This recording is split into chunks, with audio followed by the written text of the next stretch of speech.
I'm David Knowles, and this is Ukraine, the latest. Today, we bring you updates from Bakhmut, discuss the impact of the last year on women in Ukraine, and we discuss the work of volunteers on the war effort throughout the country.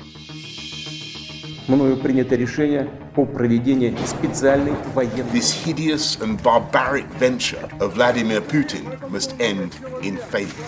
We need a military strategy for Ukraine to gain a decisive advantage on the battlefield, to win the war. Nobody's going to break us. We're strong. We're Ukrainians. Every weekday afternoon, we sit down with leading journalists from the Telegraph's London newsroom and our teams reporting on the ground to bring you the latest news and analysis on the war in Ukraine. It's Wednesday, the 8th of March, 1 year and 12 days since the start of the full-scale invasion. And today I'm joined by our Associate Editor Dominic Nichols, Aliona Hlivco, former MP in Ukraine, now Senior Consultant at Atticus Partners in London, and British volunteer Felicity Spector. I started by asking Dom for the latest updates from the front lines. Yeah, hi David. Hi everybody. So let's go back to Bakhmut. That's still carrying on. The battle there is still raging. Yevgeny Prigozhin, head of Wagner, has said that Wagner have taken the eastern side of the city up to the centre, the river that runs through the centre. I mean, that's not unexpected. I think that sort of reflects what we've seen in the last few weeks. We know that Bakhmut is basically closed by Russia from the east, the north, and the south. So it's entirely sensible to say that they've taken the east. I mean, they've already said that they're in the centre of the city. So I think this is Prigozhin just trying to keep the tempo of commentary. He's just trying to constantly say that Wagner's progressing, they're moving forward. I mean, he can't announce a great victory, but he's just saying, oh, we've done this, we've done that. And that's entirely to be expected because he's in this spat, as we know, with Shoigu, Defense Minister Sergei Shoigu. There's this sort of internal Kremlin power thing going on between the two of them. Shoigu was down in Mariupol a couple of days ago, probably in response to Prigozhin releasing images of himself somewhere in the Donbass. So those two are having a sort of, whatever the opposite of a bromance is, but they're getting it on down in the Donbass. And so I think it's entirely accurate to say that they've taken the eastern part of the city. Now, yesterday, President Zelensky offered an opinion. He said that if Bakhmut was taken by Russia, it would provide a, quote, open road, unquote, to wider areas in Donbass, the Kramatorsk, Sloviansk and elsewhere. I mean, I'm not sure. Certainly, it would give access to the roads to those areas, but they are, once outside of Russian control, they are very heavily defended by Ukrainian positions. I mean, we've seen Russia has gone nowhere very quickly when they have got control of a number of roads. So to suggest that Bakhmut is going to unlock anything, I think is a little bit fanciful. I think President Zelensky there is just keeping the pressure on, keeping the international pressure on, and the focus is probably a better way of saying it, the focus on what's happening in Bakhmut. I don't think there would be an open road that Russia would just be able to motor sort of 40 Ks up to Kramatorsk or head southwest. I mean, they've not been able to get through Vuhledar, which is down to the southwest of Bakhmut. They've just not been able to get down that way or get through Vuhledar and sort of come at Bakhmut from that direction. So I just don't think they've got the equipment, let alone the military ability to fight through the positions that are there. But it's still very violent and still not certain exactly where the lines are. Now, elsewhere, I was watching the House of Commons, Britain's House of Commons Defence Select Committee this morning. So the Defence Select Committee is a number of MPs from all parties in Parliament that hold the MOD to account, and they run a number of different investigations looking at certain things, and they take evidence from military and civil servants and politicians. So today, James Heappey, who is the Minister for the Armed Forces, so Ben Wallace is the Defence Secretary. He's in charge of the whole shooting match, literally. And underneath him, there are four ministers. James Heappey is the Minister of the Armed Forces. Come back to him. Then there's Veterans Procurement and a Civil Service Policy chap. There is a Civil Service Policy guy, but there's also another minister, accountable in the House of Lords. But James Heappey, as the Minister for the Armed Forces, is the second in command, if you like. So if Ben Wallace has got responsibility for everything, James Heappey, as the minister, he has the operational bits. He has, in many respects, it's said to be the best job in defence as far as politics is concerned, because he's just doing all the fighty stuff. He hasn't got to work out the smoking policy and don't leave your bikes around the back of the building and all that kind of stuff, and pensions and God knows everything that Ben Wallace has to do. So James Heappey was up in front of the panel this morning, and he was saying a number of things. He was talking about. He was asked why there are such incremental offers of military aid to Ukraine, and he said that basically each extension of capability, when the tanks are unlocked and HIMARS and air defence and all the rest of it, each extension of capability is linked to a specific outrage from Russia, because there's a consideration that so the argument is that if we took all the weapons that have been gifted and promised to Ukraine today, if they had been promised and gifted 10 months ago, it could be a very, very different space. And James Heappey was saying, well, that's exactly right. If we had gifted everything a long time ago, he said it, quote, could have been very, very different in a catastrophic way if we'd gone all in, unquote. So he was saying that actually what he was describing was the political appetite for any capability escalation. And that is always a discussion between allies and industry, and what's the art of the possible, where the politics are, because they're trying to tread this fine line. They're dealing with a person in Putin who is in many ways completely reckless, other ways rational in his own mind, but his own mind includes nuclear weapons and the capacity for much greater violence. So yeah, they're trying to tread a fine line, but that's what James Heappey was saying. They were also talking about the JEF. So the JEF is the Joint Expeditionary Force. It's not NATO light, because NATO is by far and away the big security provider here. But JEF, Joint Expeditionary Force, 10 nations, sort of northern European nations, stretching. It was set up by it was a British idea, but set up with kind of everyone for Iceland, Britain, Denmark, and the Baltic states, Nordic states, Scandinavia, that sort of area. Ben Wallace calls it the North European beer drinking community. So that sort of slice, styled as the nations that will turn up on day one of a punch up. So the JEF, it has no collective security guarantee, but it is starting to do little bits and pieces, and it's like-minded nations. I mean, if you look at who's gifting what and who's driving the agenda on gifting military aid, then you're looking at Poland, you're looking at the Baltic states, you're looking at Norway, Sweden, Finland. I mean, Denmark. They're all in there. They're all in the JEF. So they're very much like-minded. And James Heappey was saying that in terms of, is there room? And I've asked this of Ben Wallace before, and he sort of dodged the question. But I asked is there room for Ukraine in JEF, if not in NATO, or not in NATO yet, but is JEF something we could be looking to for some form of security architecture, if not guarantees? And James Heappey said that, he said, quote, 10 of Ukraine's best friends are in when it comes to the Russian threat than the JEF. So, very warm words there. It's looking likely. And he said the discussions are ongoing in the background. So I think I wouldn't be surprised if Ukraine was drawn or invited closer to the JEF over the next few months. One to keep an eye on. And just finally, the discussion then moves on to grain, and the Defence Select Committee does go out and visit places to get the facts on the ground. And they were in Odessa. They didn't put a date on it, I think for security reasons, but they said a number of their members went to Odessa and said that they confirmed that only a fifth of the grain is getting out of Odessa at the moment. Of course, we're talking about this because Antonio Guterres, the UN Secretary General, is in Kyiv now, today, talking to President Zelensky about the grain deal, which runs out on, I think, the 18th, but in a couple of weeks' time, and hopefully the war as well. But the focus is on grain at the moment. But Tobias Ellwood, who is a former defence minister himself, he's the chair of the Defence Select Committee, he was calling for what he was calling an independent maritime force to get the grain out, to ensure that there's a safe corridor to get these ships moving, which I think they're down to sort of 2 or 3 a day now, where they should be at least 10 times that number to get the amount of grain the world needs out. Says Turkey is on board. He said Turkey is on board with that idea. So I mean, whilst the Defence Select Committee in and of itself doesn't have any power, they can be very influential, and they know what they're talking about.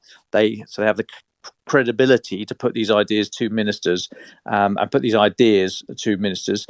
And so there might be some kind of movement there. That's not going to happen in the short term, but I want to keep an eye on this sort of independent maritime force, a bit like is what's happening, a UN-sponsored thing off the Horn of Africa, the counter-piracy effort there, sort of not independent, but an international maritime force there. Georgia, we're going to talk about in a little while. So I'll take a pause there. Thank you very much for that, Dom. Just one question for you, Dom, before we go on. I mean, you mentioned how the logic, as it was explained to you, was that these incremental weapons deliveries were linked to Russian outrages, so what we call war crimes. Isn't that argument, isn't that almost looking at it the wrong way around? That these outrages are coming, and actually if you give more weapons now, you could actually stop them. Why do they have to? Could you just go through that again? That logic. Why do we have to wait for outrages to be committed before weapons and aid is delivered? Or have I got the wrong end of the stick there? No, I'm happy to go over it again. Bearing in mind, these aren't my words. This is not my logic. But I mean, he was. So James Heapley, the Minister for the Armed Forces, was explaining this in the context of political appetite for escalating the capabilities that are gifted in all political leaderships when it comes to granting weapons and any suggestion of NATO being drawn into a shooting match with Russia. So I think it's a very, very delicate line that they've had to tread for the last year.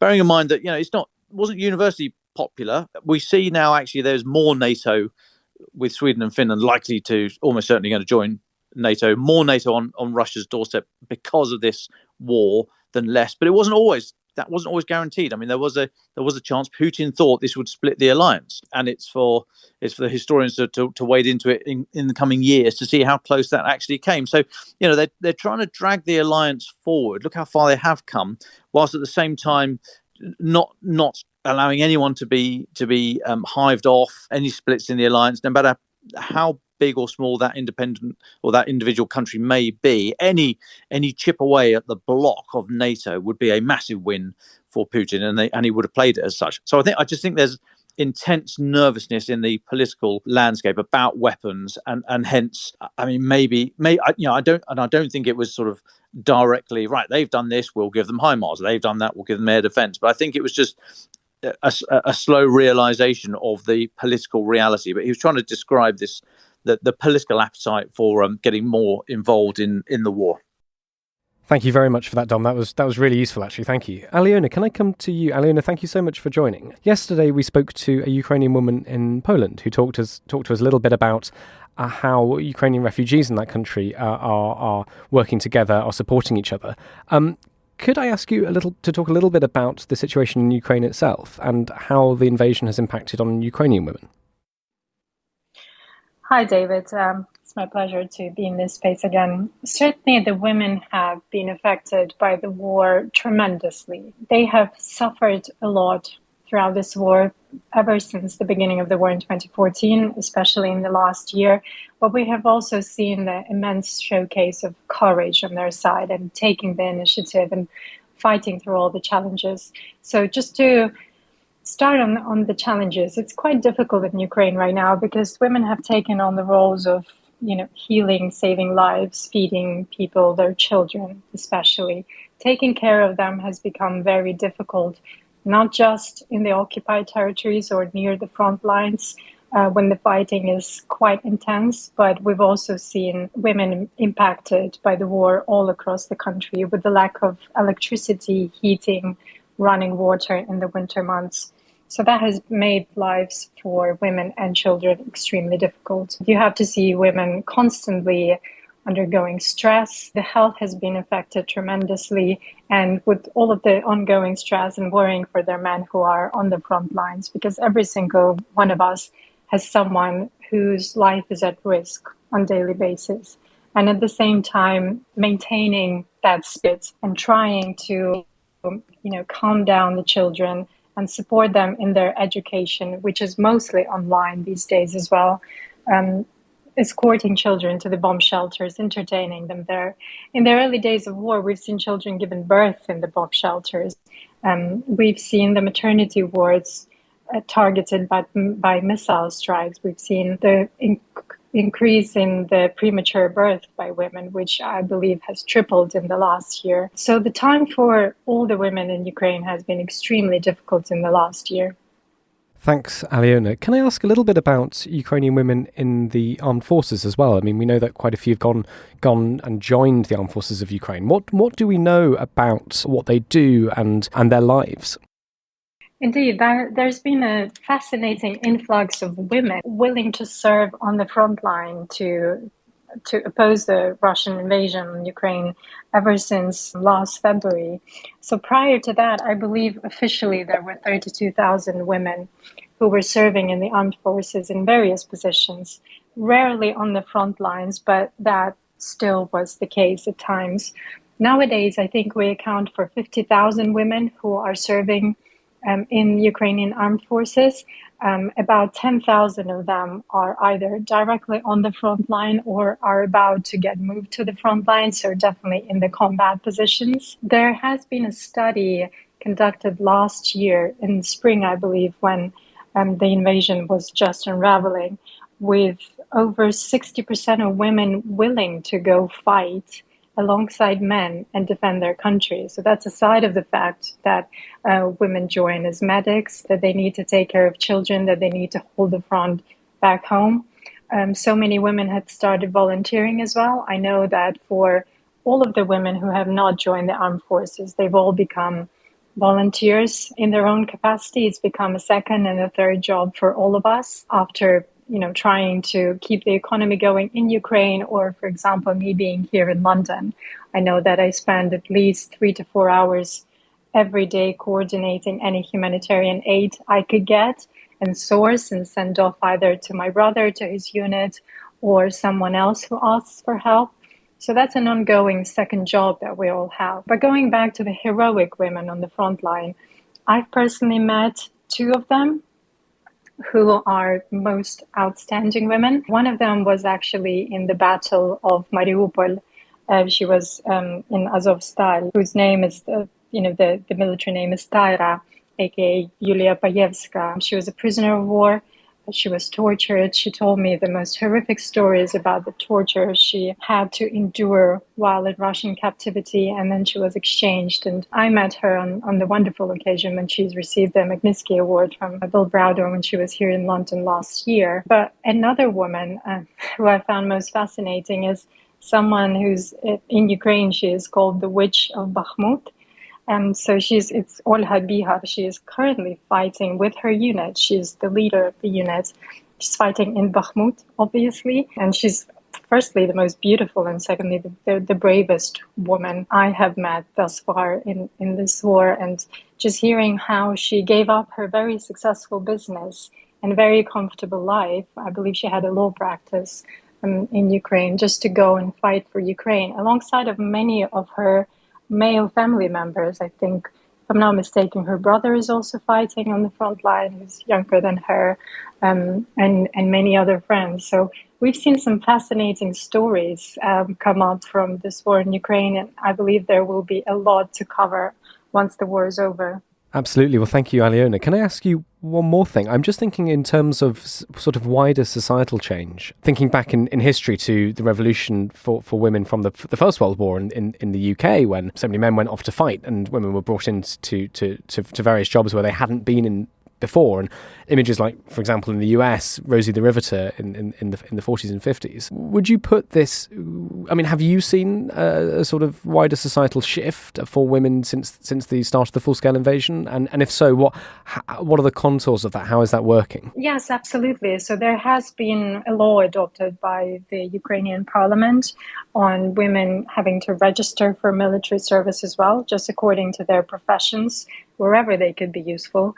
And anyone who's done a certain role in civil service that could align with military practice, logistics, medical experience, political science, anything that could really help out with the war strategy. All women are now obliged to register and to kind of be ready to be conscripted to go to the front line. I think since actually Ukrainian women were involved in the armed forces ever since the World War I. Sadly, they were not officially recognized as combat veterans, but that has shifted in Ukraine after the war had started in 2014. So now women are officially recognized as combat veterans or as military servants. They are now entitled to the full pension. So we now have a certain category of female veterans, sadly, I guess. Luckily, both talking about it on the International Women's Day, both luckily, as we see, absolutely equal rights, but also sadly because it's said that this is something that we have to go through in the 21st century for all of us to be ready to go and fight for the country and be conscripted. So yes, we're all registered, ready to go serve whenever we are being called for. But as I've mentioned before, there's currently a queue to join the immediate front line, and there's a queue of women who are basically waiting to be conscripted to go serve their country. Thank you very much, Aliona, for that. Just on the point about volunteers, I think this might be the right moment to bring in our guest, Felicity Spector. Felicity, would you just introduce yourself briefly? And then I'd really like to hear your thoughts on what Aliona has said about some of the actions and the roles of women in the past year. What have you seen in your journeys across Ukraine? Oh, hello there, and thanks so much for having me on the podcast. It's a great honour to be on it. Yeah, my name's Felicity. My grandparents actually came from Dnipro, but I never met them. They died a long time before I was born, but I guess that's probably why I felt quite drawn to the situation. I first visited Ukraine in 1991 when it became independent, and obviously there's been these, it's just dominated my life really for the last year, like a lot of people. And I've had the opportunity to travel right across Ukraine to many cities where I've met loads of different volunteers in all sorts of spheres. I have a little Instagram account, or quite a big Instagram account, which I do baking and things. So I have lots of contacts in the food world. And the first time I went was after I'd heard that a bakery in Kyiv called Bakehouse, they'd had their warehouse destroyed in a bomb attack. It's near Irpin. And they'd lost all their sort of spare equipment, a lot of ingredients. And they were doing lots of humanitarian work with the bakery and making bread for refugees and the armed forces and so on. And I thought, well, I have lots of contacts in the baking world. I guess I could probably try and find them this equipment. So I asked them what they needed, and within 2 days, I already had promises of everything they needed. And then I found an amazing charity who was able to drive with us to Kyiv to deliver it. And then it just took off from there. And I've met loads of different people who are volunteers. A lot of them are women because they're, as Aliona said, their husbands or family members are fighting. And they have set up, really efficient and dedicated organisations, out of their own homes a lot of the time, which they're then using to raise money, to procure stuff and get it delivered to frontline villages and military units. It's really astonishing to see the kind of extraordinary things that ordinary people are doing every day. Absolutely. Well, would you give us a little bit of a tour on some of the organisations that you've seen across Ukraine? And then maybe, we've spoken to quite a few people who are not Ukrainian, who've gone back. They might have family ties, they might not. I'm very curious to your thoughts on just to discuss and think about who these people are, what their motivations are, and how their work has changed over the last year. Thank you. Oh, in the last trip, I just got back and I wanted to go and visit the Lviv volunteer kitchen. And I know you had Richard Woodruff as a guest a few days ago. He's a British volunteer who's been helping at this kitchen since the start of the war. The kitchen's been going since 2014, but it's become this kind of hub for international volunteers, thanks in a large part to Richard's kind of sterling work on Twitter, publicising what they're doing. And they are in Lviv, which is a relatively safe city as far as it goes. So it's not a terrible place for people to volunteer in for a couple of weeks. And they're very welcoming and they have a very good setup, and they basically make soups and porridges and things like that. And the ingredients get dehydrated, packaged up, and then somebody turns up with a big lorry and delivers it to soldiers. So it's a very efficient organisation. They're kind of running out of space because they've grown so big. They had people, when I went there, from all over the world. There was a guy called Damien who was a nurse who'd saved up his annual leave and he was working away there. There was a guy from Uruguay, 2 Germans. I mean, there were people from literally everywhere. Ireland. An American guy turned up while I was there and he'd brought 3 drones with him all the way from somewhere in the middle of America, and he'd spent 4 days travelling there. And he was actually a roofer. He had a roofing business. And so after he'd dropped off these drones for Richard to donate, he was about to go to Bucha and volunteer for a charity which helps to rebuild homes, because obviously he had these skills. So I think a lot of people with specific skills like that, there are quite a few very well set up charities in and around the Kyiv area and in Kharkiv as well. There's one called CARP Project. And they are helping to rebuild houses and try and give people back some of the, what they've lost, at least, so they have somewhere warm and dry to live, maybe while they apply for a grant to get like a proper home rebuilt. But there's a lot of work like that that's going on. And then places like this kitchen, they're very well set up. They've got people who speak all sorts of different languages, so people can understand each other. And there's a lot of resources now, I think, which Richard's helped put together for people who want to go and volunteer. But most of the people I've been meeting are Ukrainians, because that's what, as Aliona was saying, everyone has this second job where they're just volunteering in their spare time. And it's absolutely extraordinary to see the kind of risks people take. That I met a guy in Odessa and a lady who works with him, and they drive to the Kherson region. He's there right now. And I had brought some power stations and some other bits and pieces for him, and they deliver stuff to some villages there where there's nothing. There's no electricity, there's often no water supply. People don't have any facilities, and they really rely on these volunteers reaching them. And so he drives through areas which come under frequent missile attack, where there might be mines, but they're prepared to do it because they really want to help those families who are sort of relying on that help. I've been to some really incredible bakeries who have just adapted their work to making bread mostly for either refugee families, internal refugees, or for the armed forces. So there's one that we help in Odessa called Dough, and they make the most incredible sourdough bread. It's absolutely delicious. I mean, the head baker, Ilya, used to work in a 3 Michelin star restaurant when he was working abroad. So he's very skilled. And all of them just, everything is, free. They don't charge for anything. They make a bit of money by selling other things to kind of keep the supplies coming in. But basically they rely on donations and from help from outside. And they make hundreds of loaves every day. They've started making food to send to frontline troops, these sort of energy bars and things. And it just keeps going. They seem to have this incredible energy. They sort of, all through the electricity cuts, they managed to get a generator eventually and fuel, so they didn't stop. And, it's just really inspiring to see, what people are up to. Thank you very much, Felicity. I've got sort of a twin question for you. One is, what I find quite interesting about this chat and about what you're speaking about is we've obviously spoken, as you said, to quite a few of these volunteers before we spoke to Richard from Frontline Kitchen. I think it was 3 or 4 weeks ago, and it was a really fascinating interview. I mean, we heard a lot about what he does there, and you've got this interesting sort of eagle-eyed, bird's-eye view on lots of different places, and with your travel, you've seen a lot of different places. So this sort of conversation, sort of slightly zooming out, I think is quite interesting. What would you say about some of the challenges that these organisations have faced? I mean, if it's bureaucratic, political, in terms of procurement and resources, and yeah, I mean, let's start with that. What would you make of that? How has that changed over the last year? So a lot of the way that these organisations work, they're often very small. The way it works is very direct. I mean, some people would say, oh my gosh, it's so unregulated, but that's how it works. Somebody says, I'm in touch with this village or with this military unit. This is what they need. I'm going to be raising money. Here's my bank account. I'll show you the proof of purchase when I've bought these things, and then I'll show you the end result. And so it's very transparent. And I guess there's an element of trust involved, but people basically donate to someone they either know directly or that they trust.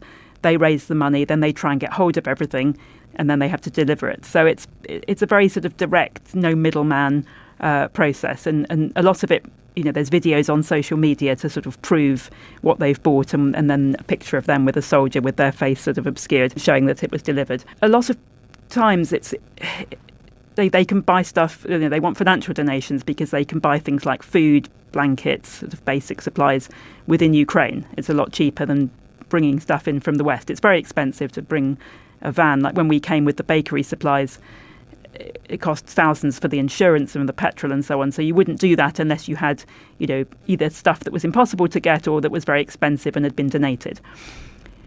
A lot of times it's stuff which is quite hard to find anywhere. So Motorola radios, for example, that they use for communication with these encrypted radios, they are in incredibly short supply. I think some of it's to do with the amount that's being shipped to Ukraine. They don't normally have those, that kind of demand. But also there's this chip shortage, microchip shortage, which means, there hasn't been a big sort of stock to draw on. And things like thermal visions and night visions, which I think some of the military units want, and they are subject to export controls. So I think those count as dual use. So a lot of paperwork is needed. A lot of times you can bring in stuff like generators and power stations, because when Ukraine was having all the problems with electricity, now they've managed to restore a lot of the supplies, but obviously there's still an ongoing problem in many regions. They basically removed any need to pay any kind of customs duty. They just needed them. They said, forget about duty. We won't charge anybody anything. We need them. Just bring them in if you've got them. And a lot of times those things were quite hard to find, even in Poland, because everyone was trying to get hold of them. And there's, if you tried to order them from within Ukraine, there was like either a high price or a huge delay in getting them. So that was when they needed people to try and get hold of them in Western countries and find ways of getting them into the country. But yes, it's this ongoing struggle. Sometimes you get a tip off. It's like, I've got tourniquets. We can get tourniquets. We can get sea locks. Good price, if you buy them now. So people who have good contacts are very valuable. Can I ask, I mean, you've met lots of different volunteers, it sounds like, from all over the world, and especially from within Ukraine. What would you say to people thinking about how, they want to help and maybe even travelling there? Like, what are some of the issues and the challenges and the problems that people face when they get out there? I mean, I can't imagine every single minute would always be the most pleasant. I mean, yes. I mean, it's, the British government official advice is not to travel to Ukraine. There will be no consular help if anything happened. You can get insurance. It's expensive. I wouldn't recommend not getting insurance, but because I don't think you'd want to be a burden on the Ukrainian system if anything was to happen. But yes, it's not an impossible place. I mean, you get a flight to Poland and a train, and that's it. But there are lots of places which are extremely risky. I mean, anywhere in the eastern Ukraine, anywhere in the south, those places are extremely dangerous and not recommended for people just to kind of turn up. I mean, I think even there's probably heavy restrictions. There are lots of roadblocks. When you go to the Donetsk region, for example, they call them block posts. Every sort of few miles, there's a block post. You have to show documents. If you don't have a reason to be there, you're not going to get through. So those sort of areas aren't really on. So you can support organisations that go. For example, I was helping out, sending some medical supplies and some power stations and things to the Anti-Tila charity. They are part of a pop group whose 3 main members served in the armed forces as combat medics for 6 months. And one of their other band members, Dimitro, is a volunteer, and he organises these charity runs. So they go to the Donetsk region, Kharkiv region, once every couple of weeks, and they deliver all sorts of things. And because they do it all the time, and they've got all their contacts, sometimes they need specific things, or they do fundraising. There's plenty of ways to help, which are very sort of effective and very targeted. And you feel confident that they're not sort of these organisations are very trustworthy, basically, and they're not going to misuse the money or not get it to the right place, because you can see what they're doing. It's, as I said, it's all very transparent. That's one of the good things about social media. So when you go, you see them, they give the stuff to the soldier, and then they sort of line them up and they say, oh, let's just do a quick video. And then they record it, and he says, oh, thank you very much. We're really grateful. Thank you to the donors. Little thumbs up. And then that gets posted on their Twitter. So, it's all very easy to see what they're doing with the money. Just one more question from me before I open this up to Aliona and Dom, who've been listening, who I'm sure will have questions as well. But something you said earlier really struck me, that obviously you said, sometimes you'll get tip-offs from certain units or certain contacts saying, oh, we really need X or we really need Y. Do you think you get a sort of sense of what's actually in short supply then, and what the next big issue or problem will be on the front line if you've got this being fed back to you in terms of, we really need radios at the moment? And just on that, right now, where do you think the greatest need is? They always seem to need the same things. I mean, it's really sad that they need things like tourniquets and, these urgent medical supplies. But that's what that's what's happening. There's a lot of people being injured, and a lot of supplies. They look like they're available on Amazon, but a lot of them aren't very good quality. So everyone's looking for the ones which actually are sort of, the ones that the US or the British Army would use.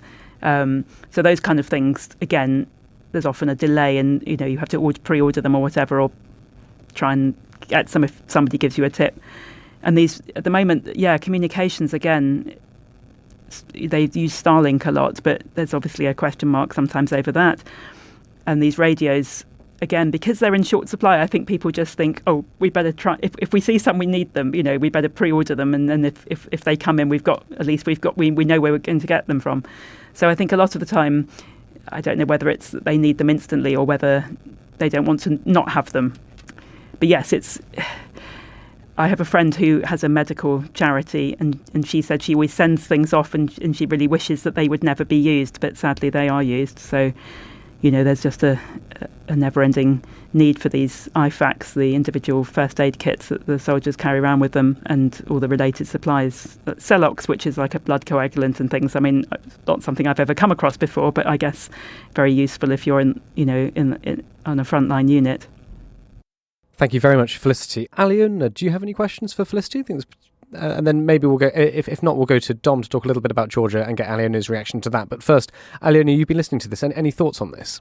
Yes, actually, just to echo what Felicity was saying about the tremendous work she's done on helping Ukraine and all the volunteers. First of all, thank you, Felicity. And I feel like as a Ukrainian, I want to thank absolutely everyone who is not Ukrainian, who's far away from the country, but still feels like this is the cause that they want to get involved with, because every little bit helps and actually saves lives. And to come back to your question, David, about what's the most fundamental things that people need on the front lines? Because obviously I got into this business involuntarily, I guess, and was forced into becoming one of those volunteers when my brother went to serve in the army as the war started.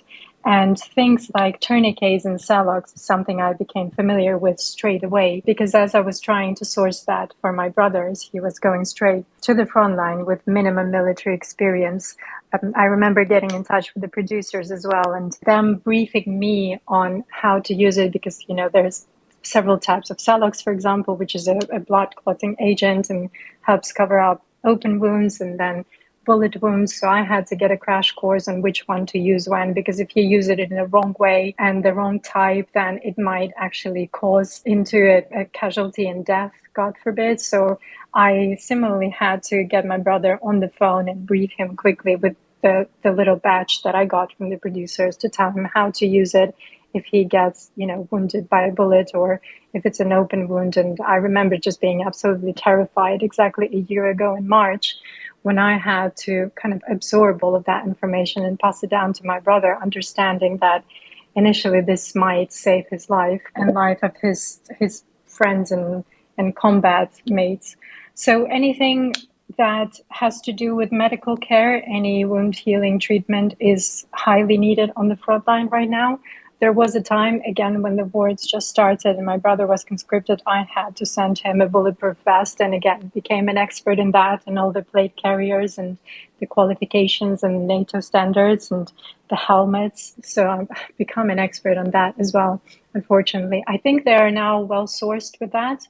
Obviously, every season I had to resupply their whole unit and some other friends with the new thermal underwear, knee pads, elbow pads, something that wears off quite quickly. Fresh pair of socks is always needed and welcome, as well as any anti-fungus treatment, anything that could be used on day-to-day basis. Just imagine people being in always humid, wet conditions, not very good environment, and to make their existence there as comfortable as possible.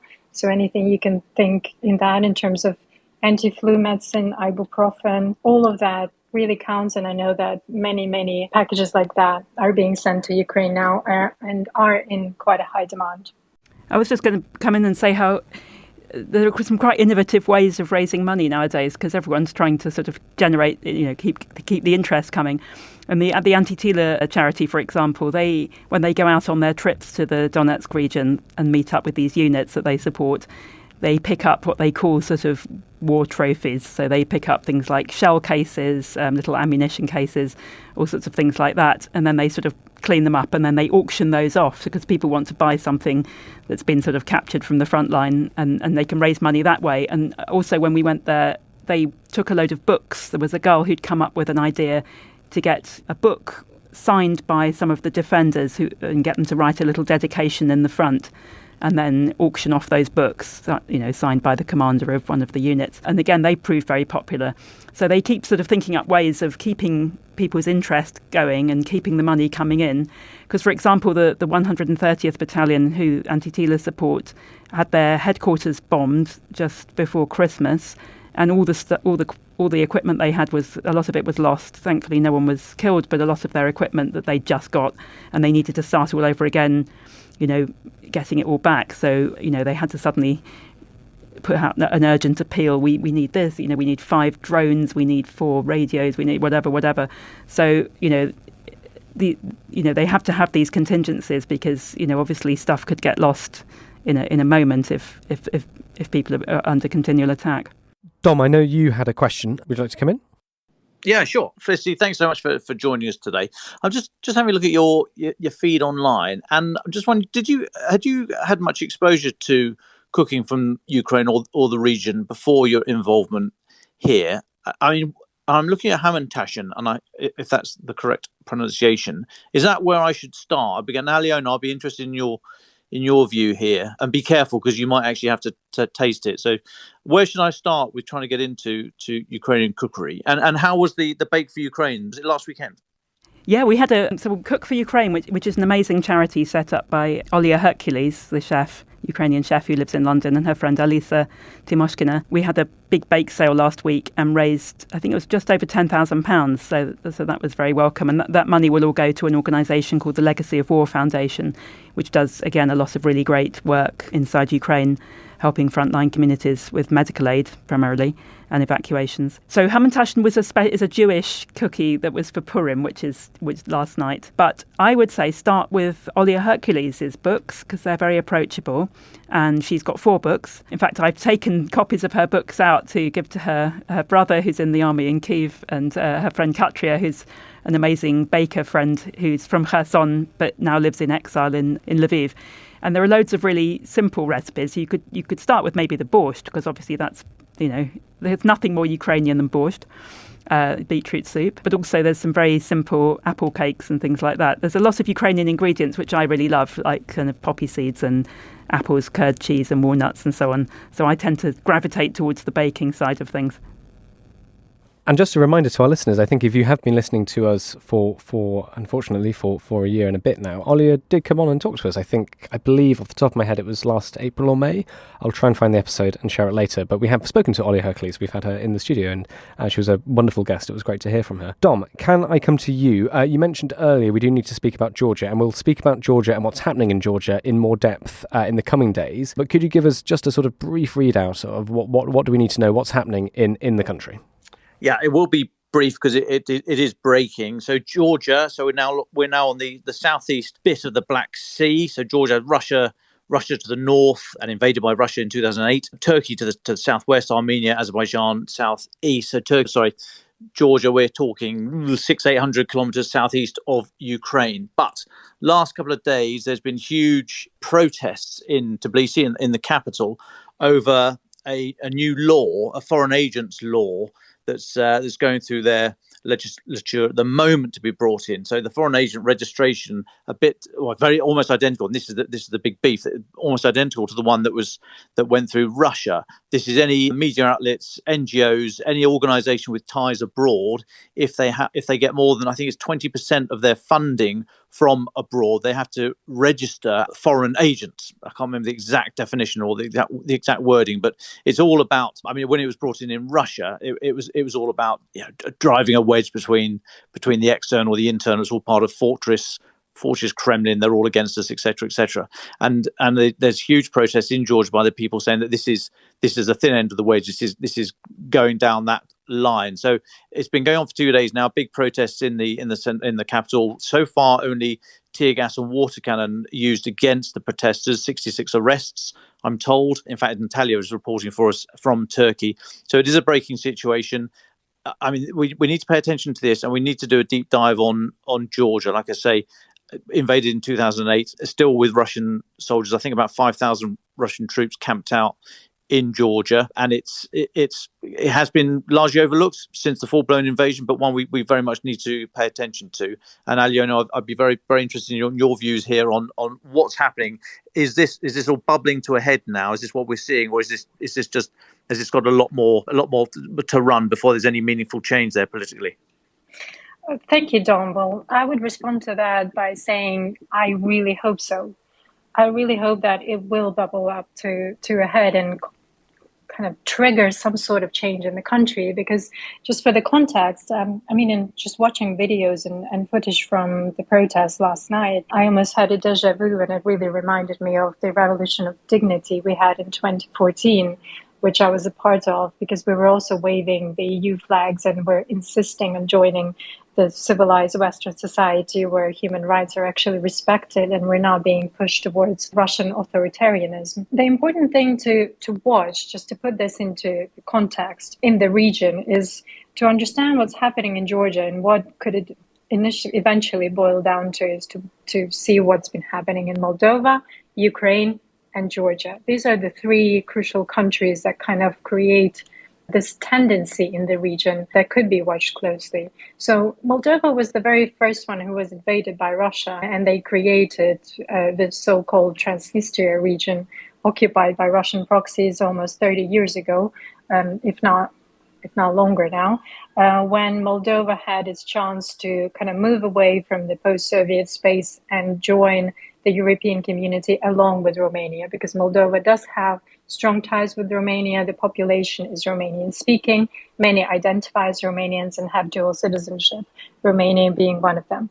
So Russia has kind of put their foot on the ground in Moldova to stop that from happening in the only way they know how to.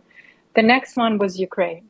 Right after seeing that Ukraine is moving towards the European community after the Orange Revolution in 2004, they have realized that the country is on its way to Europe. They tried to install the controlled President Yanukovych at the time, who was, as they hoped, was following Russia's agenda.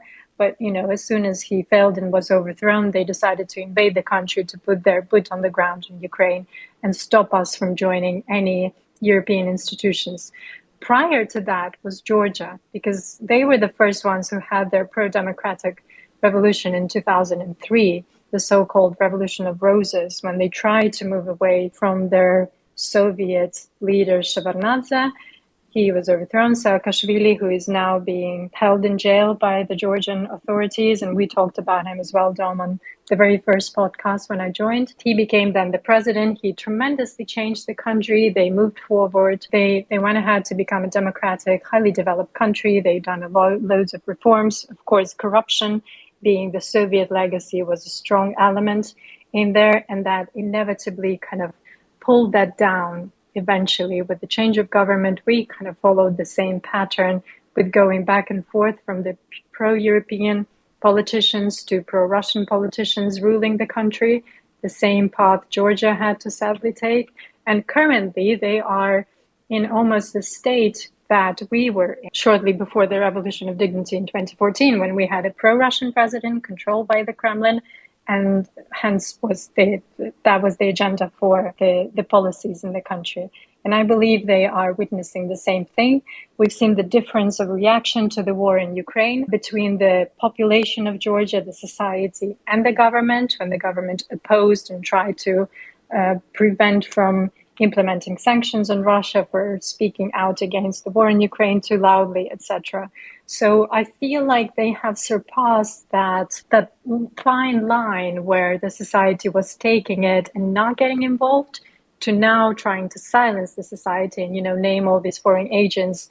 And people having seen what has happened in Russia up until this point, they definitely don't want Georgia to go down that route.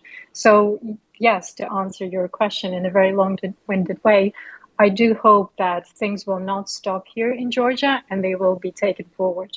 Well, thank you very much, Aliona, Felicity and Dom. Dom Nichols, can I come to you first? What are your final thoughts for today? What are you looking at? What will you be looking at in the next few days? Well, we're got to keep an eye on Georgia. We need to deep dive into that. I'm just about to dash off, going to meet Svetlana Tikhanovskaya, who's the opposition leader in Belarus, or the Belarusian opposition leader. She's not in the country. A lot of her colleagues have been arrested. We're going to speak to her about Belarus and possible future there, and as well as BIPOL. You remember this organisation of former Belarusian security officials who apparently were behind the attack last week on the Russian AWACS plane, the airborne warning control plane that flew a drone in, landed on top of the big radar and then blew it up. So speaking to Ms. Tikhanovskaya about that, about her hopes for the future of Belarus and whether or not, or which orbit that country is likely to continue in for the next turn of the wheel. Thank you very much. Dom, Aliona or Felicity, would you like to go next? I was just going to say, one positive image which I saw yesterday was that the streetlights are on in Kharkiv for the first time, I think, since the full-scale invasion started, which I was there in September, and it's a very weird darkness when all the streetlights, all the lights, it's really strange when you're in such a big city and everything is quite so blacked out. So seeing pictures of the streetlights being back on, because these incredible guys at the Ukrainian facility, have managed to restore all these electricity plants to such an extent that they can put the streetlights back on. That I found was a really one bright shaft of light, if you like, in a lot of dark things that have been happening. Thank you, Felicity. And Aliona, would you like the very final thoughts? Yes, I think my initial thoughts today are with all women of Ukraine, having seen all the drama that they had to go through and the struggle of either staying in the country and dealing with living in the country of war, taking care of their children and their education, still trying to provide a safe and secure environment for them. Many of the women in the occupied territories getting raped and violated by Russian soldiers in the most horrific ways, and most of the elder women getting either executed or committing suicides, just not being able to deal with that, and the absolutely horrific mental health toll that it's taking on the whole Ukrainian nation and women in particular since today's International Women's Day. So I would definitely like to draw attention to that and ask the world to stay with Ukraine, stand with Ukraine, and support the women, which is very much needed and will be needed long after the war. And just when it comes to generally the war in Ukraine, certainly I will keep an eye on events happening in Georgia. I have many friends there, both in government bodies and in civil service sector, who I will be rooting for and hoping for the best outcome for their country. And my eye for the next few days will be on Bakhmut, where my brother currently serves. So I'm watching closely every single movement in that area. Ukraine the Latest is an original podcast from The Telegraph. To stay on top of all of our Ukraine news, analysis and dispatches from the ground, subscribe to The Telegraph. You can get your first 3 months for just £1 at www.telegraph.co.uk/Ukraine the Latest. Or sign up to Dispatches, our Ukraine newsletter, which brings stories from our award-winning foreign correspondents straight to your inbox. We also have a Ukraine live blog on our website where you can follow updates as they come in throughout the day, including insights from regular contributors to this podcast. You can listen to this conversation live at 1 p.m. each weekday on Twitter Spaces. Follow The Telegraph on Twitter so you don't miss it. To our listeners on YouTube, please note that due to issues beyond our control, there is sometimes a delay between broadcast and upload, so if you want to hear Ukraine the Latest as soon as it is released, do refer to podcast apps. If you enjoyed this podcast, please consider following Ukraine the Latest on your preferred podcast app, and if you have a moment, leave a review, as it helps others find the show. You can also get in touch directly to ask questions or give comments by emailing ukrainepod@telegraph.co.uk. We do read every message. And you can contact us directly on Twitter. You can find our Twitter handles in the description for this episode.